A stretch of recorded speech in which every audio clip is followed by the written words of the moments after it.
KSRTC Thiruvananthapuram central ഡിപ്പോയിൽ നിന്നും 1 മണിക്ക് പുറപ്പെടുന്ന മൂന്നാർ സൂപ്പർ ഫാസ്റ്റ് ബസ്സിൽ വൈറ്റില വരെ നടത്തിയ യാത്രയാണിത്.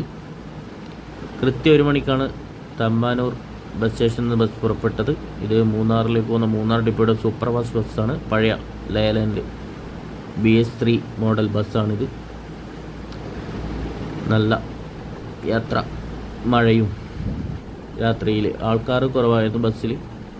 വണ്ടി നല്ല വേഗതയിലാണ് ഓടിയിരിക്കുന്നത്. 2 ഡ്രൈവർമാരാണ്. ഡ്രൈവർ കം കണ്ടക്ടർ ഡ്യൂട്ടി സിസ്റ്റമാണ് ഈ ബസ്സിലുള്ളത്. മൂന്നാറിലേക്ക് എറണാകുളത്ത് നിന്ന് ഒരുപാട് ബുക്കിംഗ് ഉണ്ടാവും. ചിലപ്പോൾ വീക്കെൻഡിൽ തിരുവനന്തപുരത്ത് നിന്ന് ഉണ്ടാവാം.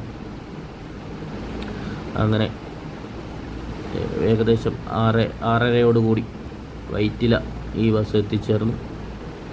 നമ്മളവിടെ യാത്ര അവസാനിപ്പിച്ചു. ബസ് അവിടെ നിന്ന് നേരെ കോതമംഗലം, ആലുവ ആ വഴിയാണ് പോകുന്നത് മൂന്നാറിലേക്ക് ഇവിടുന്ന്.